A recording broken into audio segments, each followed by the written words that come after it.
Well, baby, I'm on it with a bottle of wine and an old dirt road. Are you ready to go? Hey, everybody. Thanks for joining us today on Live Music Nation Podcast. I'm your host, Jake Gill. Today, we're with Dana Morris from the Goodwin Lodge in Dancehall. Dana, thanks for joining us. You bet. Tell us a little bit about yourself, Dana. Where'd you grow up and how did you get in the position here at the Lodge in Dancehall? Yeah, so I actually grew up in that area. My mom was from that town, and I lived in that area my whole childhood until I was in my 20s and went to college. Okay. And then I've been in Los Angeles ever since. Really? And yeah, so I've been living in Los Angeles my whole adult life. And during the pandemic, the company that I worked with was closed. So I came back and I was able to open and finish. It's actually called the Goodwin Lodge and Music Hall. I was able to open and finish it about 2 years ago and get it open and going. And it's two old historic buildings there in this little town called Goodwin. So Goodwin's right outside Watertown. Okay. And Watertown, maybe 25, 30,000. Goodwin's 150 people. Wow. Yeah. Well, baby, I'm on it with a bottle of wine and an old dirt road. Are you ready to go? You're cool. I know exactly where you're at. Yeah. Yeah. So basically what it was is there was these two older buildings. One was a general store, one was a feed store. I bought them and I was going to do this over a few years, but then who knew the pandemic was coming? So then I went ahead and lived there for a year and went ahead and finished it all and got it open. And even though in LA, I run a concert company out in LA. I'm the vice president of a place that has 8 concert locations. Wow. And basically we were shut down the whole time, but in South Dakota, they were much more lax. So yeah, I was able to open and have events and do stuff all the time. Wow. It was kind of crazy, yeah. That's fantastic. That's fantastic. Okay, so tell us about your event center. What's it like? So what we do is the one side that was the music or the whole feed store part, I put together a 250 seat event center, and we do dances, barn dances, we do weddings, we do dinner theater, we do comedy nights, we do private parties for like anniversaries and birthdays. The main thing we try to do is have lots of bands and have dances. And then I wrote a dinner theater show that last year was the first year, so now I've done it 2 years in a row. Wow. And it's called the Dakota Prairie Wild West Show, and it's kind of like a little history on that part of the country in South Dakota there. And it's just 4 singer dancers and a live band, and we did it every Friday and Sunday night all summer. Wow, that sounds yeah. Crazy. So, like, where did this vision come from to do this? Where did that come from? Well, I grew up there. I was always in music as a kid, and I was really excelled at it in high school, and then in college I was a music major, and then I moved to California. And I've had jobs my whole life in theater and music. I had my own theater for several years. Now I run, my main job in California is I run a 2,000 seat theater in Beverly Hills. It does huge celebrity events. And then the company I work for has 8 venues altogether. So I recently became the vice president of managing all the teams of all of them.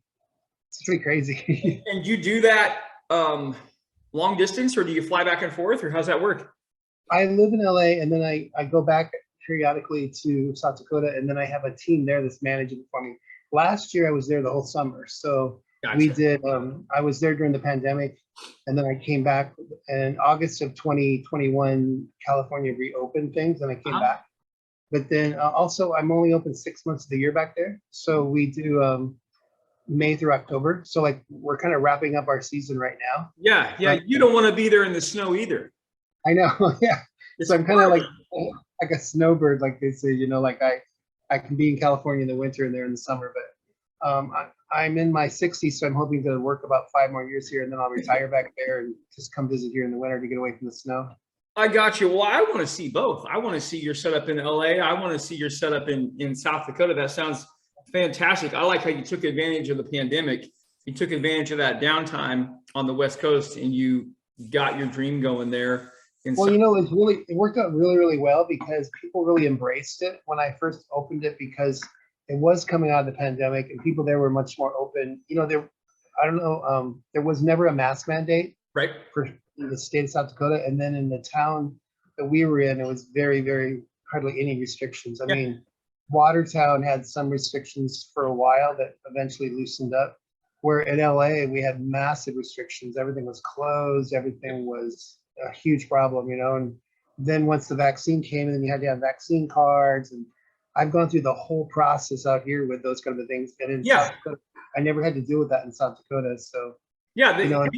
being small, and I don't mean you, I mean the town. Yeah, You're able to pivot and be in business, especially being able to be fast and pivoting. It was bread and butter for us. We played nothing but small towns all through the pandemic, and it was crucial. What is it for you about live performance, live music, live entertainment? What is it for you that is rewarding? that's really rewarding because I've been a musician my whole life, but just it's so much to me. The arts, whether it be music, dance, movies, art, that kind of thing, the arts move people. And Yeah. so, it makes, for instance, my dinner theater show, I wrote this cute show.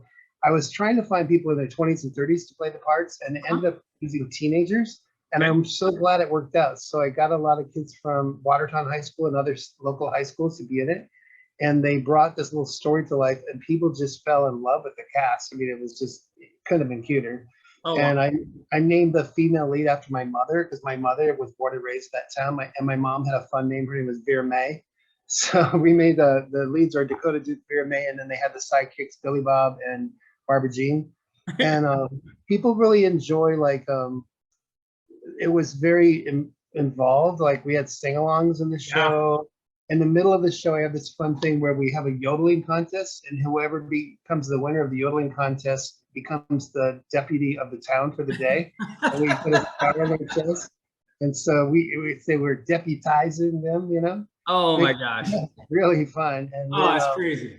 we sing along on all these different songs. And I wrote the original opening song and the script, and then I took lots of famous songs and changed the words to them. Yeah. So like, I added a new section this year that was a trip around the state, and it was to the tune of "On the Road Again" by Willie Nelson. Oh, sure. Yeah. And then they visited Wall Drug, if you know what Wall Drug is. They visited Mount Rushmore. They visited the Corn Palace, and and then within the show, there's lots of jokes about the community and about small towns and family names and little things. That's fantastic. That's awesome. I can't wait to see that. Cool. Yeah, Very good. People really embrace the small town part of it. Like I make a lot of jokes on my Facebook posts, like, come on out to Goodwin where the cows outnumber the people 10-1, Yeah. Yeah. No, that's awesome. All right. Hey, let's have fun for just a little bit. Tell me what's your favorite all-time live theatrical performance you've seen in your life ever? Live theater? Yep. Well, I'm a big theater nut. So like, I don't know if you've seen, Hamilton, the newer Broadway show Hamilton. I've seen phenomenal productions of Phantom of the Opera. I've seen, huge theater shows here in LA that are just the best of the best of the best. What's your best? What's your favorite? I'd say Hamilton. Hamilton's amazing. It's really impressive. Okay. All right. Now, this one will be a little bit more fun. You could bring any musical act, dead or alive, to Goodwin, yeah, South Dakota, dead or alive. Money's not an issue. Dead or alive, who would you bring? I know what I'm going to say as soon as you start saying that. My favorite, well, not even just country, but my favorite female artist is Carrie Underwood. Okay. I think, number one, I think she's one of the best female singers ever. I think she's the most beautiful woman on the planet. I think she is the real deal. Uh-huh. And someone like that. For men, it probably would be. I actually had him perform at my place out here once. Brad Paisley. Oh, wow. Like Brad Paisley? Yep. He actually did a cancer fundraiser for me in Beverly Hills one time, and Oh, wow. He came out and did a show with just him and his guitar, and he was hilarious. He's funny. Yeah. He picked up his dad somewhere. I don't know. They picked him up at the airport or whatever, and they rented a car. They came in like 2 minutes before we were going to open the doors to do sound check. He literally plugged his guitar in, strummed it, went test 1, 2, and he goes, "I'm good." He had fun with his dad.